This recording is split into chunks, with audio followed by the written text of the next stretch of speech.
മോഡലിംഗിന്റെ മറവിലെ മനുഷ്യക്കടത്തു കേസിൽ ഒന്നാം പ്രതി സിന്ധുവിനെ ജൂൺ 4 വരെ റിമാൻഡ് ചെയ്തു. എറണാകുളം 1-ാം ക്ലാസ് മജിസ്ട്രേറ്റ് കോടതിയുടേതാണ് നടപടി.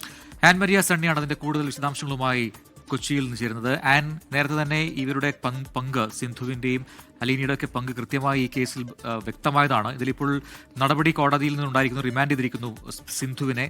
എന്തൊക്കെ കുറ്റങ്ങളാണ് സിന്ധുവിനെതിരെ ചുമത്തിയിരിക്കുന്നത്? ജൂൺ 4 വരെ എന്തായാലും കേസിലെ പ്രധാന പ്രതിയായിട്ടുള്ള സിന്ധുവിനെ റിമാൻഡ് ചെയ്തിരിക്കുകയാണ്. എറണാകുളം 1-ാം ക്ലാസ് മജിസ്ട്രേറ്റ് കോടതിയുടേതാണ് നടപടി ഉണ്ടായിരിക്കുന്നത്. ഇതിൽ കോടതിയിൽ സിന്ധു തനിക്ക് ആരോഗ്യ പ്രശ്നങ്ങളുണ്ട് എന്നുള്ള കാരണങ്ങളെല്ലാം പറഞ്ഞിട്ടുണ്ട്. ആൻജിയോപ്ലാസ്റ്റി കഴിഞ്ഞതാണെന്നും രക്തം കട്ടപിടിക്കുന്ന പ്രശ്നമുണ്ട് എന്നുമാണ് സിന്ധു കോടതിയെ അറിയിച്ചിരിക്കുന്നത്. ജാമ്യാപേക്ഷയുമായിട്ട് നാളെ സമർപ്പിക്കാൻ വേണ്ടിയിട്ടാണ് സിന്ധുവിന്റെ തീരുമാനം.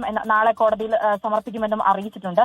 ഇതിൽ സിന്ധുവാണ് 1-ാം പ്രതി, അതായത് പ്രധാന പ്രതി എന്ന് പറയുന്നത് സിന്ധുവാണ്. സിന്ധുവിനെ കൂടുതൽ ചോദ്യം ചെയ്തിട്ടുണ്ടെങ്കിൽ, സിന്ധുമായി ബന്ധപ്പെട്ട് നടക്കുന്ന കാര്യങ്ങളെക്കുറിച്ച് കൂടുതൽ അന്വേഷിച്ചിട്ടുണ്ടെങ്കിൽ, ഇതിൽ മറ്റ് പ്രതികളുണ്ടോ എന്നുള്ള കാര്യത്തിലും ഇനി ആരെങ്കിലുമൊക്കെ ഇരകളായിട്ടുണ്ടോ എന്നുള്ള കാര്യത്തിലും വ്യക്തതയുണ്ടാകുമെന്നുള്ള കാര്യം നേരത്തെ തന്നെ പോലീസ് അറിയിച്ചിട്ടുണ്ടായിരുന്നതാണ്. അതുകൊണ്ട് തന്നെയാണ് ഇതില് ഈ 1-ാം പ്രതിയായിട്ടുള്ള സിന്ധുവിനെ റിമാൻഡ് ചെയ്യുക, അതിനുശേഷം കസ്റ്റഡിയിൽ വാങ്ങുക തുടങ്ങിയ കാര്യങ്ങളെല്ലാം പോലീസിന്റെ മുൻപിലെ ഏറ്റവും പ്രധാനപ്പെട്ട കാര്യമായിട്ട് നിലനിൽക്കുകയും ചെയ്തത്. എന്തായാലും ജൂൺ 4 വരെ ഈ പ്രതിയായിട്ടുള്ള സിന്ധുവിനെ റിമാൻഡ് ചെയ്തിട്ടുണ്ട്. ഇന്ന് രാവിലെ നമ്മൾ പുറത്തുവിട്ടതാണ് ഈ ആവശ്യക്കാർക്ക് യുവതികളുടെ ചിത്രങ്ങൾ വാട്സപ്പിൽ സിന്ധു അയച്ചു കൊടുക്കുന്നതോടൊപ്പം തന്നെ റേറ്റ് തീരുമാനിക്കുന്ന കാര്യങ്ങൾ വാട്സപ്പ് വഴി തന്നെ ഡീൽ ഉറപ്പിക്കുന്നത് ഉൾപ്പെടെയുള്ള സ്ക്രീൻഷോട്ടുകളെല്ലാം രാവിലെ 24 പുറത്തുവിട്ടതാണ്. ഇത്തരം തെളിവുകളെല്ലാം പോലീസിന്റെ പക്കലുമുണ്ട്. കൃത്യമായിട്ടുള്ള തെളിവുകളെല്ലാം ശേഖരിച്ചു വെച്ചുകൊണ്ട് തന്നെ പ്രതികളെ പൂട്ടുക എന്ന ലക്ഷ്യത്തോടുകൂടി തന്നെയാണ് പോലീസ് എന്തായാലും മുൻപോട്ട് പോകുന്നത്.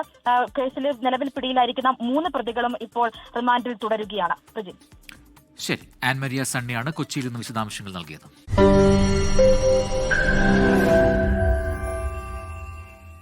ലോകത്തെവിടെയായാലും ഏത് സമയത്തും 24 വാർത്തകളും ഓഗ്മെന്റഡ് റിയാലിറ്റി പാക്കേജുകളും എക്സ്പ്ലെയിനറുകളും വിശദമായി കാണാൻ ഞങ്ങളുടെ യൂട്യൂബ് ചാനൽ നിങ്ങൾക്ക് സബ്സ്ക്രൈബ് ചെയ്യാം.